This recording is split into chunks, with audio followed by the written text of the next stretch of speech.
Hello, late night with chefs fam. Truffle Boy and Doug reporting for duty. Yet another week on the pod, and we're feeling amazing. The weather's awesome. Summer's coming to an end. Some bullshit with COVID is happening, but we have an amazing guest chef in the house tonight. Doug, introduce our guest chef of the evening, please.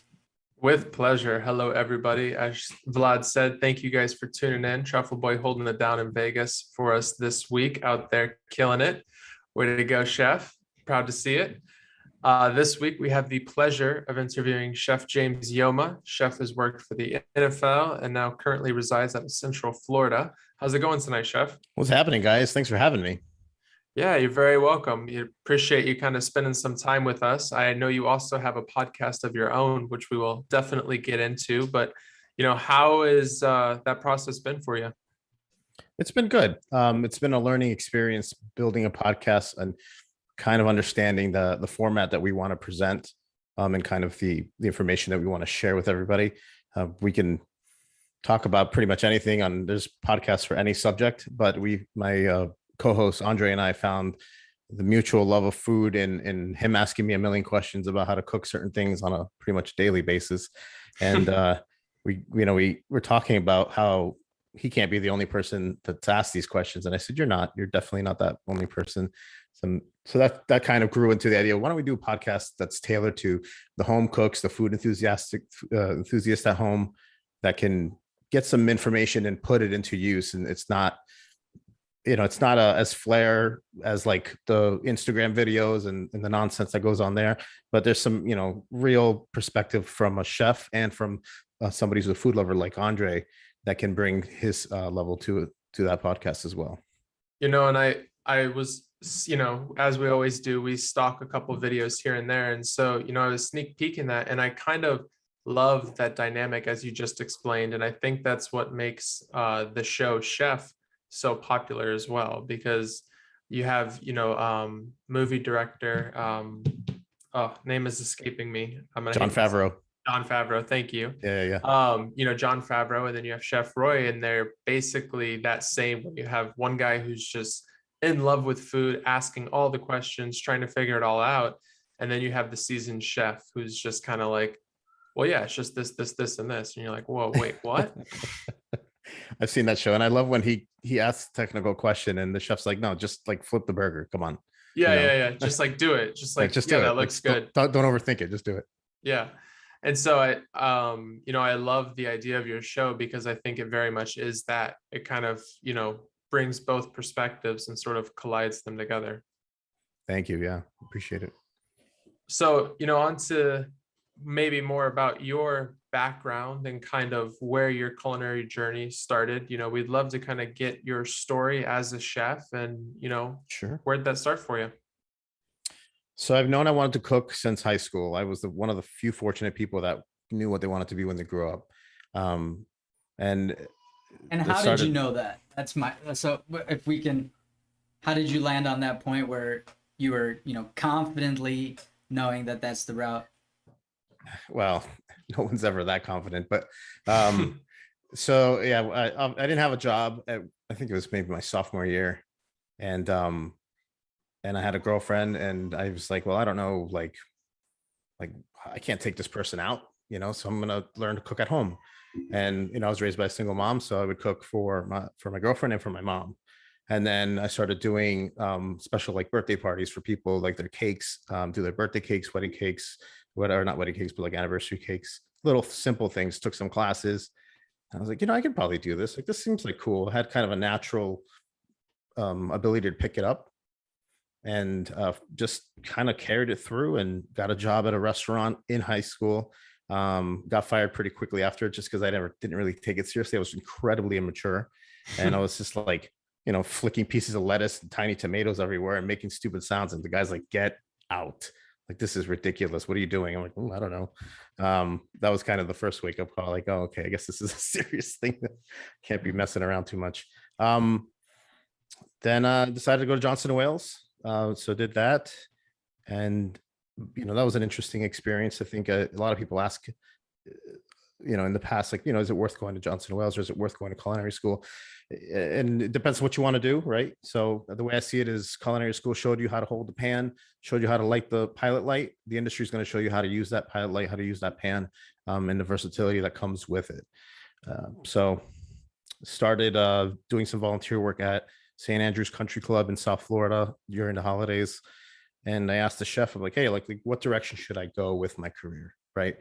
I'm looking to do, I don't know what I want to do. I know I want to cook, but I'm kind of clueless at this point. He said, go into hotels. He's like, you'll go to hotels, they'll pay you to do everything. They have a butcher shop, banquets, they have restaurants, fine dining, pools, everything. Just do that, work your way through the circuit of the hotels, learn everything you can. He's like, you can't go wrong. I said, all right. So I did that, landed up. I did a little bit of a stint before I finished Johnson & Wales at the Westin in Miami, or in Fort Lauderdale. And then I went up to the Ritz-Carlton and here in Orlando. Was here for about 3.5 years, transferred down to the Five Diamond Hotel in Fort Lauderdale, the Ritz-Carlton. Spent about a year there. That was interesting. Found my way in Chicago with Marriott. You guys can interrupt me at any time, by the way. Yeah, so Ritz-Carlton, I mean, that's like one of those names, right? That's what started, our entire industry, Escoffier and Ritz. Yeah. And them doing their schemes and doing their dirty laundries and doing what they did to, from the Savoy to open the Ritz-Carlton. And when the Ritz-Carlton opened, I mean, this was like the creme de la creme. There was literally nothing above that. So whenever I hear somebody that's been through those doors and been in that kitchen, especially at, that caliber, I'd love to hear a little bit insides on, what were the reasons, what were the like upsides, what were some downsides, and, overall experience of working at a place that holds such high pedigree and such high, I think it brings a lot of value, stigma, yeah, to our industry. I think it's like the Louis Vuitton of restaurant, hotel, hospitality, all in one. And you hit the nail on the head. It is the Louis Vuitton of it all, but not everybody can get a job there. Everyone can apply, but the way they select, or at least when I was employed there, it's an entire questionnaire of like how you answer certain questions, and then how you score depends if you move on to the next interview. And then you have to go through like all the other things. I had to shave my beard for it. You have to have a certain standard of how you look and how you act and how you present. And that starts with that, like your personal hygiene. The chef will like look at you if you smell like anything other than fresh brushed teeth. You got to go get fixed up. It was strict. The people, they understand that the people that go there are this is going to sound a little bit unemotional, but it's a dollar figure that they see as a potential dollar figure for the rest of their lives. So that they know that someone's going to spend $10,000 a year at the Ritz-Carlton with all the amenities, that they're going to go for the next 20 years to Ritz-Carltons. They don't go, people that go to the Ritz, they don't go to other places. They don't go to the Marriotts, or they don't go to, they go to no, if you're staying at the Ritz, you're staying only at the Ritz. You're not at a Holiday Inn next week. And then, so their focus on retention of these people through quality of service and quality of food is super, super, super high. They empowered us to have a really good way of fixing issues. So if I was to a front desk clerk and I messed up somebody's reservation, I have a allotted amount of money, which I think was like 15,000 or 10,000, something like that, that I can use to fix that issue. Now you're not going to give a week free for ruining somebody's drink, but you'll give them an extra, the same value of that item. But if you ruin someone's like pants and suit, that's a $3,000 suit, you best believe that the Ritz is going to replace it for like and spend that money for it, because they value their guests to a point where they're almost obsessed with it. And they collect a ton of information about you. So you go from one Ritz to the next, they're going to know your allergies, or at least they should, what kind of preferences you have for your pillows, what preferences you have to eat, all those things. They keep all that stuff. But for me, it was great. I think it really set the bar to what and how I cook today. Even peeling potatoes, every time I peel potatoes, I think of my overnight shifts at the Ritz when I would pick up the overnight shift when the guy would call out, because we would just peel a bunch of them and it had to be a certain way for the breakfast potatoes for the next day. Those little details really set the bar through the Ritz. and I would never change that. It's a very cutthroat hotel and industry. Obviously, you know the industry part, but the hotel, it's very cutthroat. I mean, I've met and worked with some amazing people, and I'm great friends with them to this day. One of them was a guest on my podcast for the holidays, Chef Mark, and we have great stories about it. But it's tough. It's not for everybody. You're gonna work your butt off, just like most kitchens. But there's a standard they expect, and if you can't meet that standard, then you better move out of the way. Love it. And I've always been curious. I've been on the lines where I started my career in chef driven restaurants where it's like the chef owns half of the restaurant and then the management company owns the other half. And it's always been a little bit different than hotels in terms of, how things go and the processes and things you can get away with. So those things always kind of held me not to like venture into the hotel life. But Ritz Carlton definitely seems like a good landing spot. And like you said, I think it's gonna hone a lot of these young chefs or any chef really into that high echelon style of cooking. Yeah, absolutely.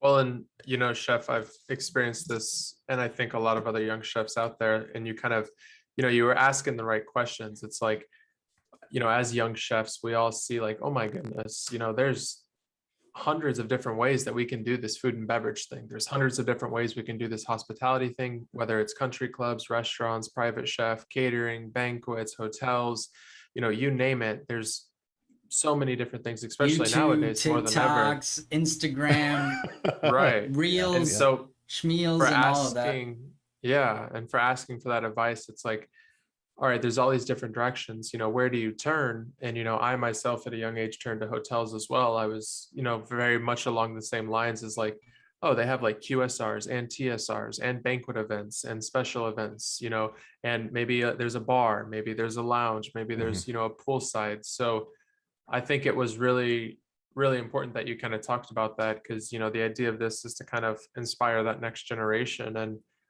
like you said, where else do you get to learn all those different types under one roof? I think one of the things that helped me out at the Ritz was I asked a lot of questions, whether it bothered people or not. And I wanted to know more about what they were doing. I would deliver. My first job there was at the golf course.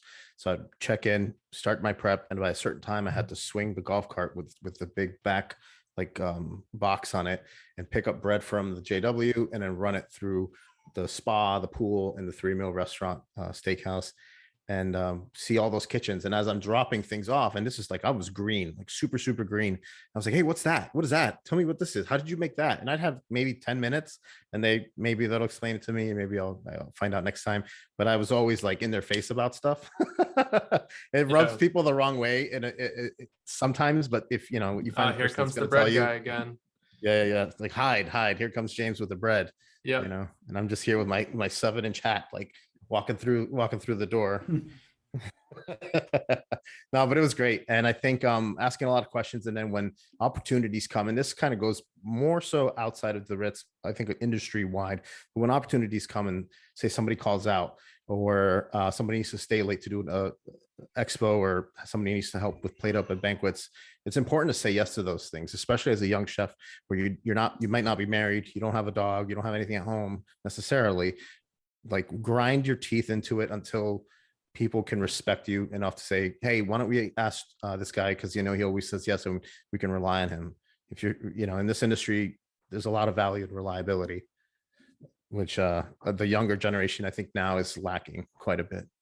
Well, I love that you brought that up too, that's going to give you that advantage and separate you, and you're going to have those extra 10, maybe an hour now to kind of have those discussions and learn and really hone in on your skills. I think it's important for the youth listening in right now is that, yeah, it's probably more fun to go and hang out with your friends, but these opportunities, every restaurant, every hospitality place has them where they need the extra hands. And sometimes those are the places where it's the right place at the right time, and you could meet and network, and that's really something that I've utilized a tremendous ton.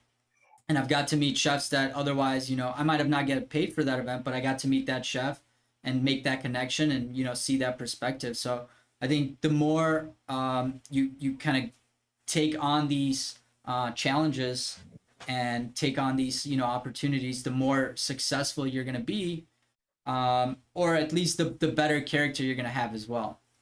I agree 100%. Building So character is important.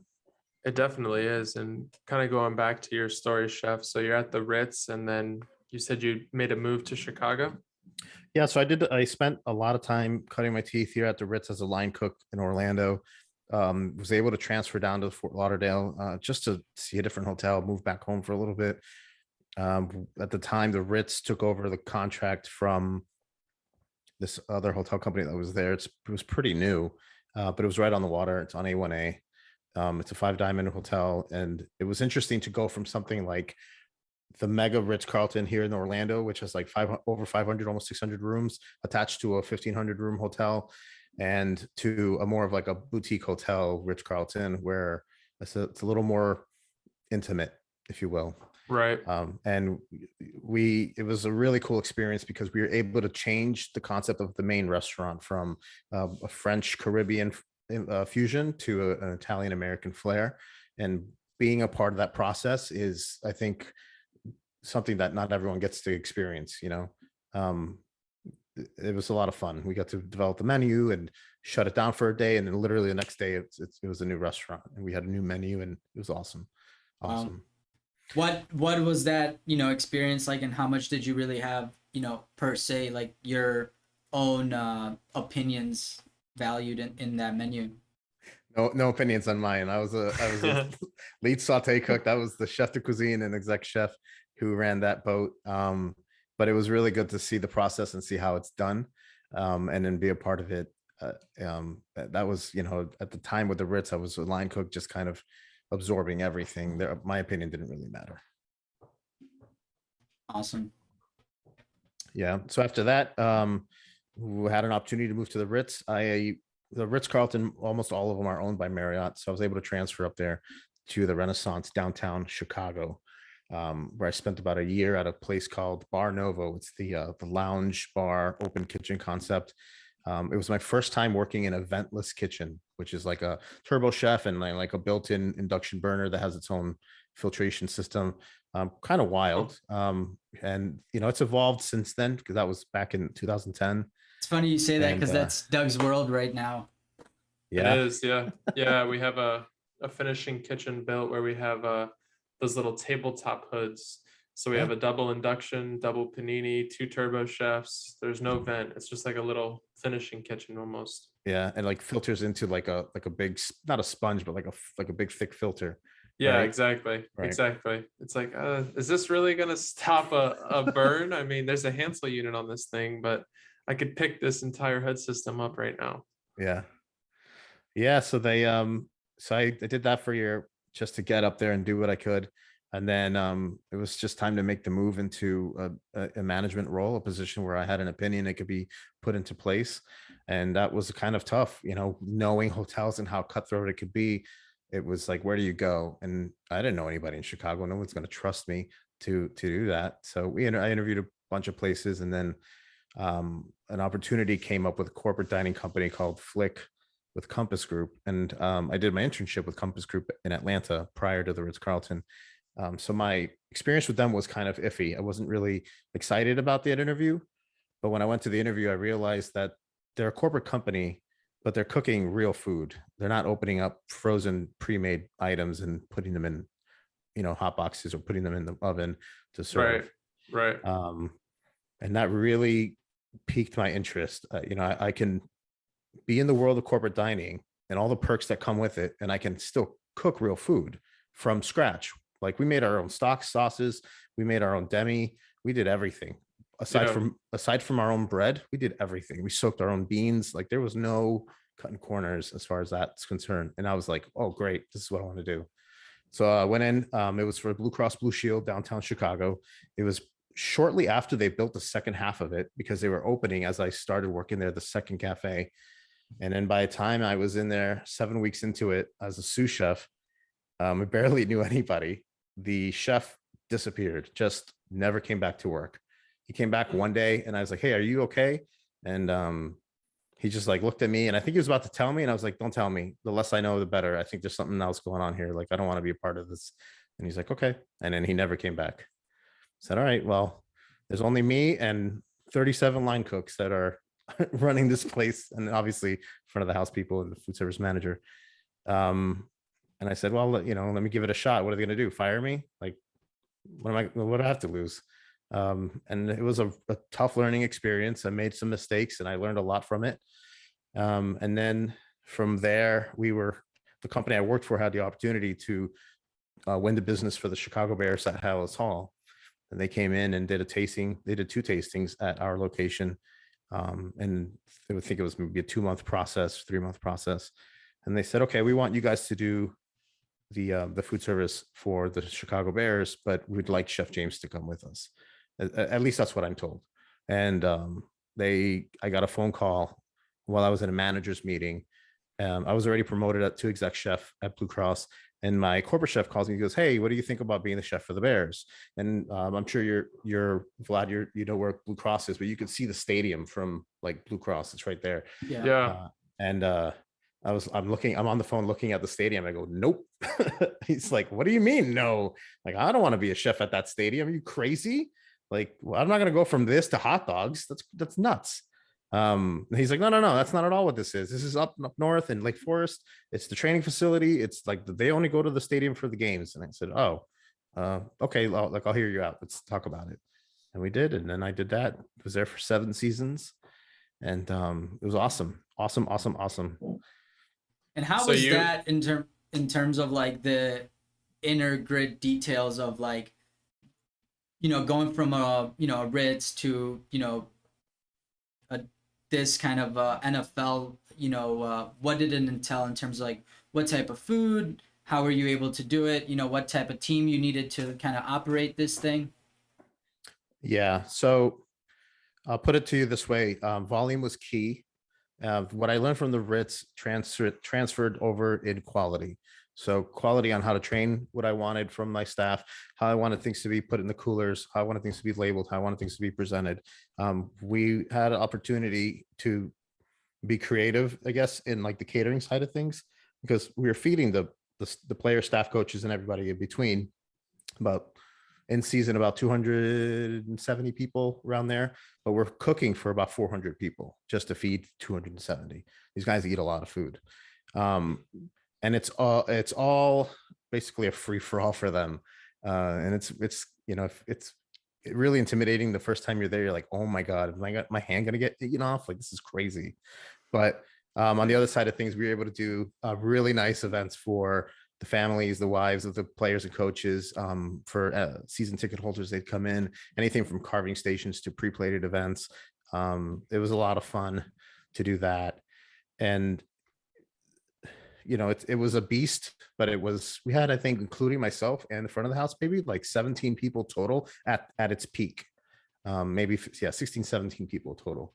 But we're running breakfast, lunch, dinner, late night snack, 6 days a week. I mean, it was like pumping. It was great. Awesome. That's definitely sounds like an amazing experience. We were still cutting our own salmon, breaking down our own meats, making our own stocks and sauces. Like, we could easily just turn around and say, just get the Cisco frozen potatoes. Let's just get the pre-mash, pre-whipped cream. Like, no. Like, we make everything in house. At one point, we were making our own butter in house just to show off. Like, that's how ridiculous it got. Well, that's awesome to hear. And then, that's where that the kitchen is on the same page. And then that's when the fun really begins, when, all the tedious jobs are being done, the coolers, everything's organized, things are rolling how they should be. That enables free time to be, showing off that you can churn your own butter and stuff like that. And that's really the fun part, to be in an environment like that. And I've had the pleasure, I would say, at the Michelin environment, that's usually how it is for the first 6 months, it's really rough because you're new with the whole team, but everybody kind of ends up clicking, and then we really get to explore the creativity of, what we can show our guests. And I think to be able to be in that position and to put that, all together is amazing. And it sounds like an amazing accomplishment. It was great. I mean, um, it had its challenges. I won't lie. We did have a lot of things we had to work through and learn, but the core group that we had, especially towards the end of my time there, was awesome. And leaving them was difficult, but I had to do it. So being that this was in Lake Forest, I'd worked in the North Shore area for a little bit. And so I'm curious if you ever went to, Innovasi or Abigail's or any of those places. I've been to Abigail's, but not in Avasio. It's funny you guys say Abigail's, but one of my friends of a friend of a friend was the executive chef there for like the past, I believe, 5 years or not. So it was probably pre that, but Abigail's is an awesome spot. All those Highland Park spots are really cool, and Lake Forest of itself has its own like characteristics that everybody's loves. Definitely. Yeah. No, it's it's a foodie scene in and of itself. Chicago's obviously always going to be, what Chicago is, but North Shore does have a little bit of a scene. So we have one of my buddies tuning in, Ramon Lewis, and you guys are actually acquainted, as odd as that. But he says, I don't know if it's true, but he said that you've worked with Giuseppe Tentori in the past. Nope. Okay, then wrong, James. I was thinking that, but we got this little live chat going, so I guess there's a similar looking James, but that is in downtown. So I was just wondering, had to ask. Got it off the table, but yeah. So what was kind of were you living in the Lake Forest area at that time? Like, what was your kind of day-to-day grind, and then what made you leave and what made you kind of move on? Yeah. So when I first got to Chicago, I stayed in the north side. I was in off of Hoyne and not Hoyne.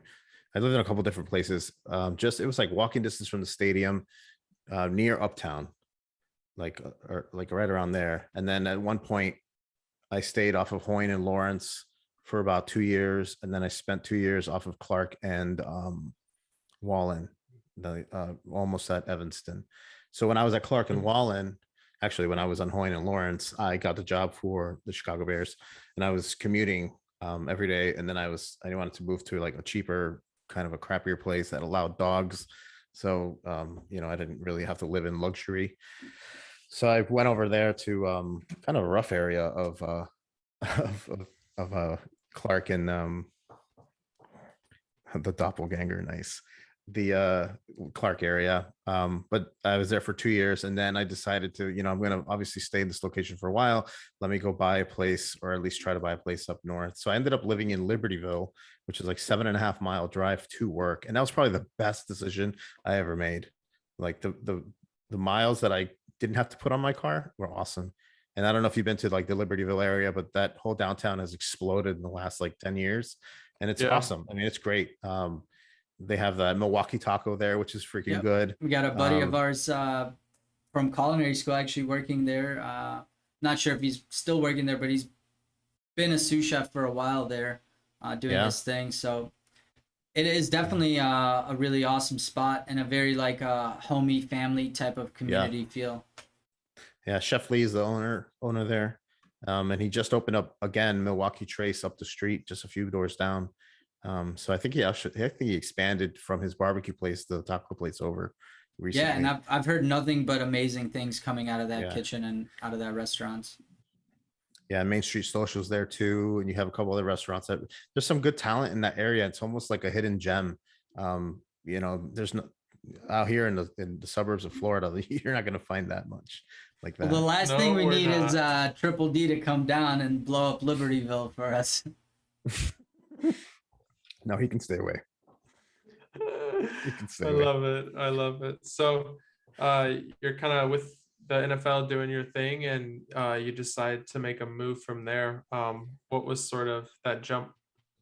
So my wife and I are both from Florida, and we decided that we wanted to try to start a family, but the best way to do that is to come back home, be close to family to do that. So we we're putting it into the world out there. Like, this is what we want to do. Started looking and looking, but once you go from like Ritz Carlton to NFL to like high end clients, you don't really want to go anything less than that. You know what I mean? Right. Swing for the fences, if you will. So we just took some time to look at it, and finally there was an opportunity that came up for a director of culinary or area executive chef, overseeing a bunch of different pieces of property at a theme park here in Orlando. And I applied for it, did my interview, came in, did a tasting, and got the call and said, hey, tasting was great. You want to come join us? And I said, sure. So that was kind of the thing that kicked it off for us to come back home. It was time for us to come back home. But I will say, like, I miss Chicago and Libertyville and everything about the Midwest and Illinois very dearly. And I think we're going to try and come up next summer to visit. We were supposed to go last year. But it was great. It was coming home was probably the best thing we could do for ourselves, where I can see my mom any day now, instead of waiting 6 months to a year. Right. And we have a baby girl who just turned 4 months today. So things are going really, really good over here. Things are Good. awesome.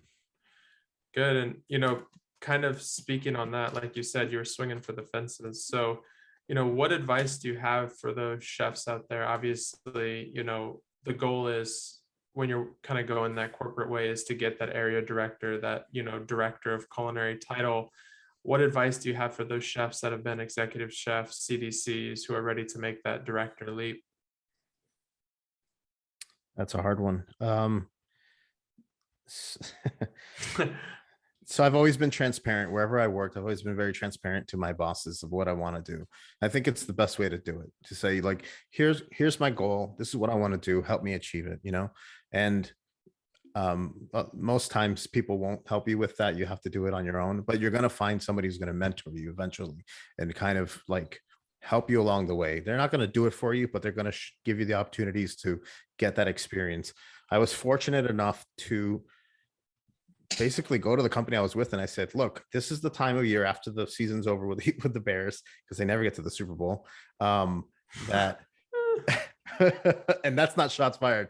Like, I love my Bears, but damn, this is slow, and I have an opportunity to go help in other locations. And they said, all right, fine. So they sent me to like New York, to Dulles. They sent me to Indianapolis. I spent a week in Nashville for the Titans. I was kind of like all over the place in the off season, and it gave me some responsibility that helped me understand, or at least crave to have that multi-unit director role. And I said, what, that's the direction I want to go. And then just asking a lot of questions. How do you do this? How do you stay organized with that? What's the biggest challenge for wherever you're going to go, and how can you help fix it?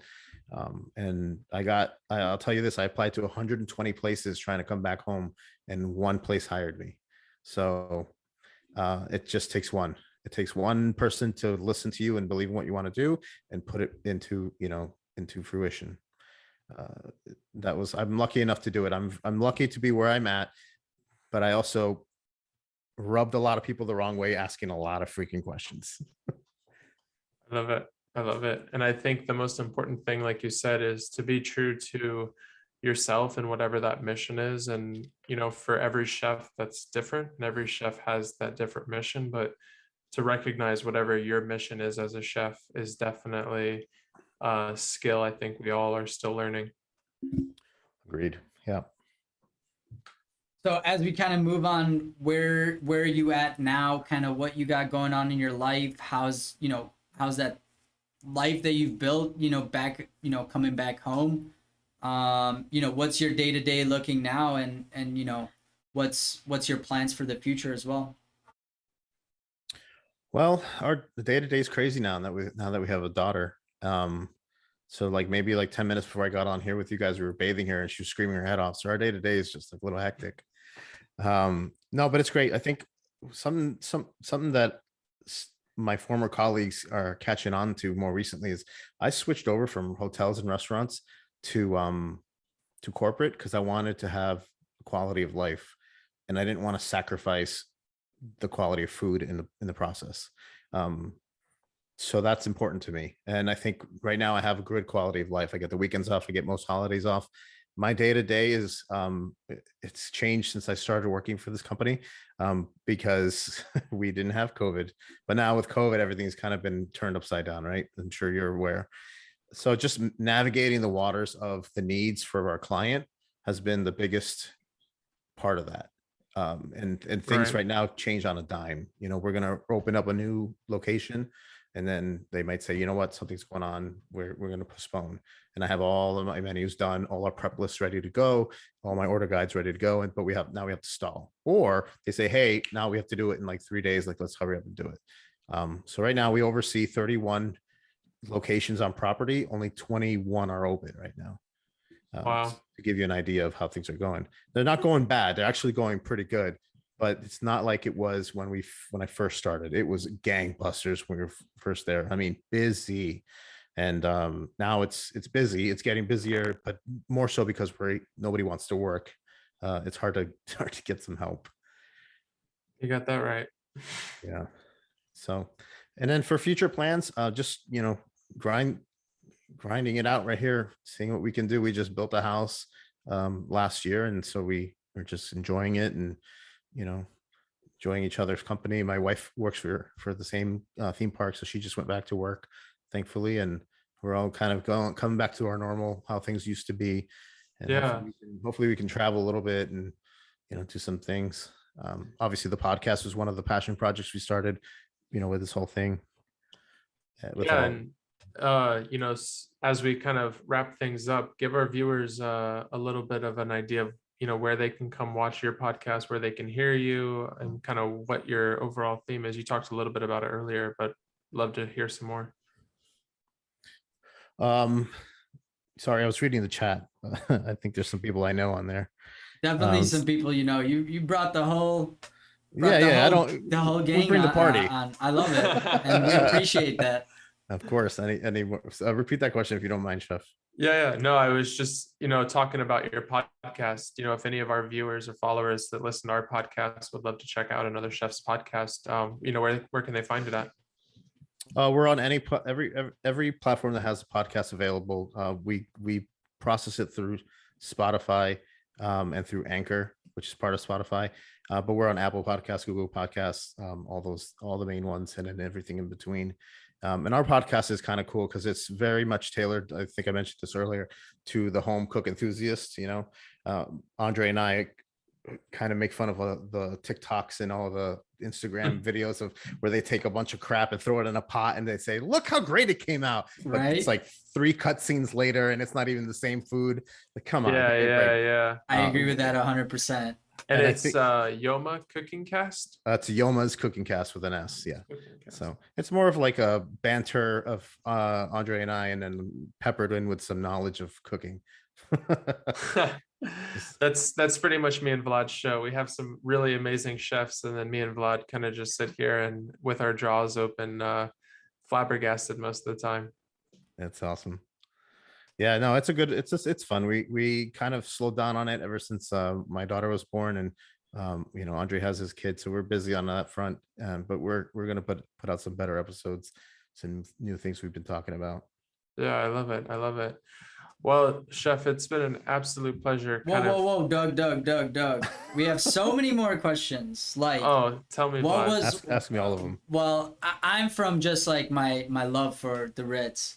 Like, was there one dish that was just like the most tedious to prep and just like obnoxious amount of time, but the clients were happy and that's just what had to be done? And then was there one dish that to this day you still make from time to time, or reminisce about how awesome that dish was, or how awesome the plate up or whatever it may have been?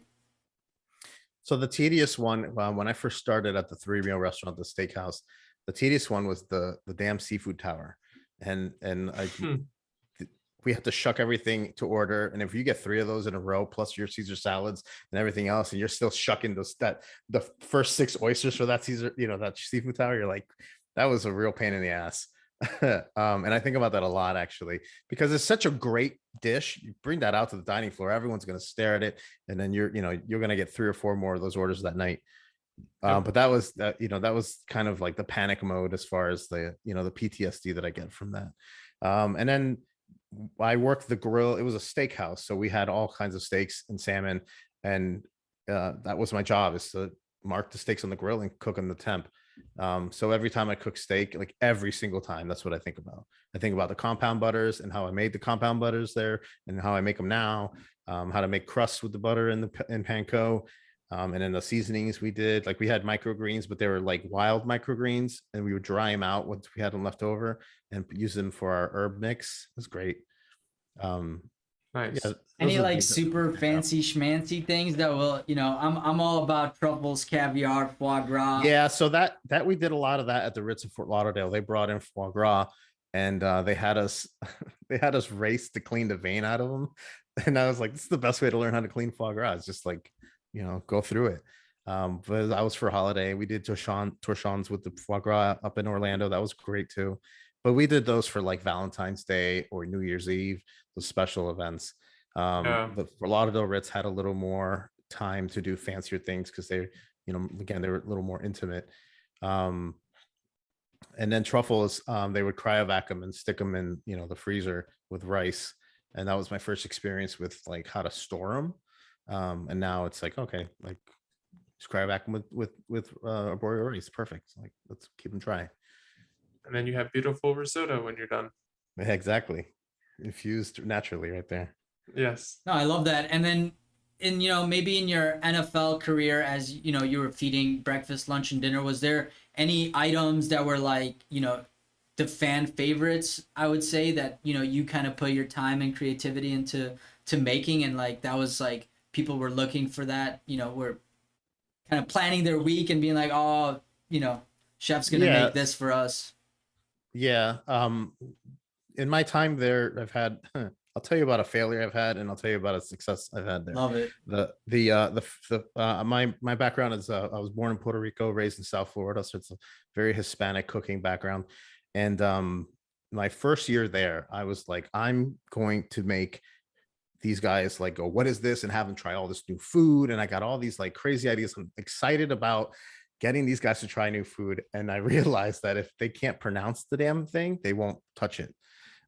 So I made mofongo, which is like fried plantains that are mashed with garlic and salt. And I was like, I was so excited. I get a 40-pound case of plantains, and I call them, and I go, I need them green. I don't want them like sweet. And they're like, cool. So they send them, to the Midwest. So I get them in, I make mofongo in a pot and a big, the metal ore from my tilt skillet. And I'm just like smashing it, and they're just breaking a sweat. And all my cooks are like, what the heck is this guy doing? I'm like, get out of here, I'm making mofongo. Like, this is going to be awesome. And I put it out, and and nobody knew what it was. They're like, what's mofongo? And I'm like, shit. I was like, we're going to have a lot of plantains left over. This is going to be crazy.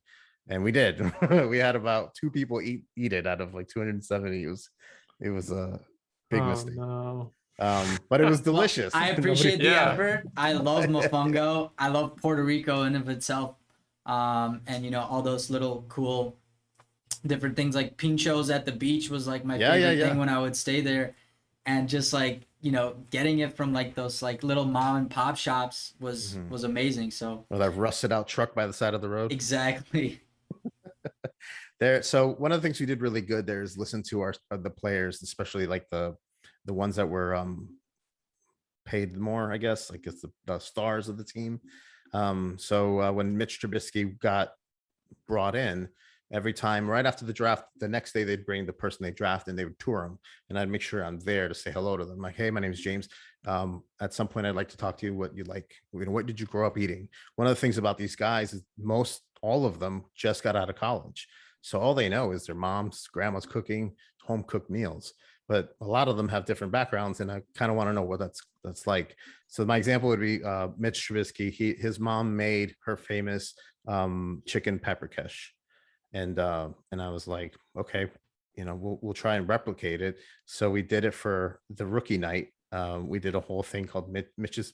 We didn't say Mitch's mom's peppercash, but we said Mitch's, chicken peppercash, and it was like he loved it. It was great. Like to connect that memory to what's happening now for them and knowing that that we're listening to them. And we made it from scratch, which is like important for us to do. But just listening to what they want. Like we had a couple guys say, "Hey, we want acai bowls." I was like, "Why the hell do you want an acai bowl? Like you're not a white girl. Like it's fine." So we did acai bowls and they loved it. Like it's great. We had a really banging custom smoothie station where all the display fruit was used in the process. So you can go up there and grab 2 bananas and an apple and a handful of spinach. Say, "Here, put this in the blender. This is what I want." Boom, it's done. Here you go. So we did that really, really well. Again, like the quality of the food we were doing is expensive because there's a lot of waste, but they loved it and they didn't care. Right. No, I love that. And I guess any like dietary restrictions that you really had to like kind of curveballed into the scene? So I'm not afraid to say it. Jay Cutler was a pain in my ass with that stuff. And it wasn't a dietary need, but he wasn't like allergic to anything. But he was very particular. Every year it was a different thing. One year it was well, one year it was no, it wasn't cow's milk. It had to be goat's milk. Everything had to be made from goat's milk, yogurt, whatever. And then the year after that, it was it needs to be almond milk. It has to be dairy-free yogurts and things like that. And at the time, it wasn't as prevalent as it is now to find like Greek style almond yogurt. We did it. We'd go out of the way. We'd go to the store. We'd go like any store we could find. Sunset Foods, I think it's called up there. Like we'd find a Sunset Foods because they had all the good stuff. Yep. And I worked for Sunset Foods.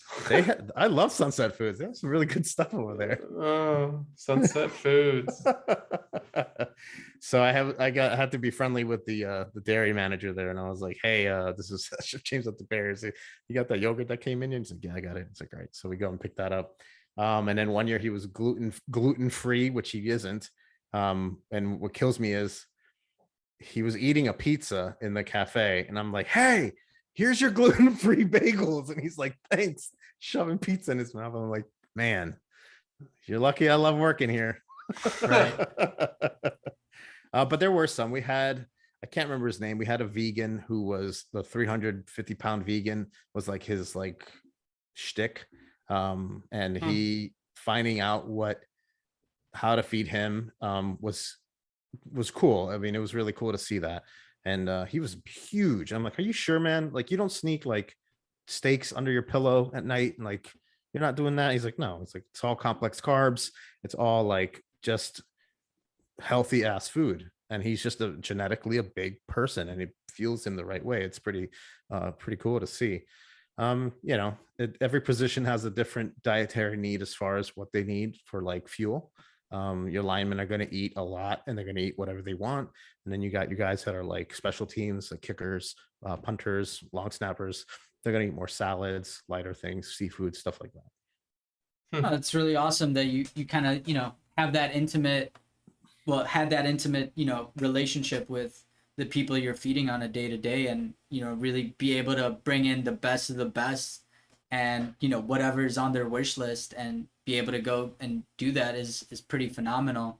And just like the whole experience of like where you started and where you're at now is awesome and very inspiring to us as chefs, just to hear that, you can do this for a while and move on. And if life takes you this road and move on there and find your successes. And I really love that you said, out of 120 places, one said yes. And it takes a lot of, perseverance to apply to 120 spots.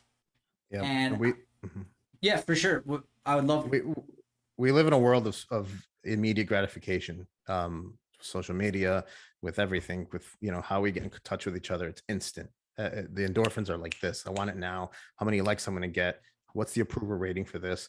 You're going to get people forget that they get told no to their face a lot. And when it happens, it's a hit in the gut. So 120 places, one said yes is, and even the percentage of like how many I actually interviewed with was like 6, I think, like that actually picked up the phone and said, "Hey, we want to talk to you." I think it was like half a dozen. And then one said yes. So it's perseverance. It's going to suck. No matter what you're trying to do, you're going to get 150, 120 no's, but it takes one. I love that. And I'd love to wrap the pod on that note is, keep that perseverance, have fun, with your journey, with, where you're getting your knowledge. Make sure you build that foundation. Ritz is a great place to build that foundation and keep your standards always high.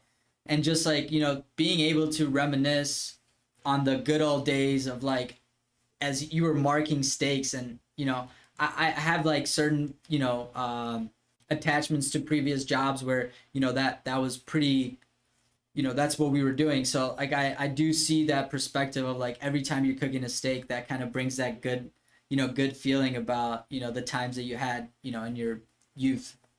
Yeah, exactly. I'm not that old, guys. Relax. All right. I'm not saying you're that old, but I'm just saying, in that, I mean, how many years back was that? I worked at the Ritz from 06 to 09 and then from 09 to 10 in Fort Lauderdale. Okay. So and I might spent have about 10 aged you years a in little Chicago. bit. Yeah, I think so. My apologies. No, you're good. I'm just messing with you. Doug, anything you want to add to wrap up this beautiful pod? No, I just want to thank Chef for coming on tonight, as you said, and thank everybody for tuning in. Like we talked about earlier, Chef James Yoma, Yoma's Cooking Cast. If you guys want to listen to another chef-run podcast, like Chef said, it's sort of a really unique look at those at-home chefs. So anyone who wants to cook, not necessarily just a chef, but check it out. As always, please stay safe out there. Times are getting a little crazy right now. Yep. And we'll be making sure to, keep up with the love, likes, and comments and that instant gratification coming your way, Chef.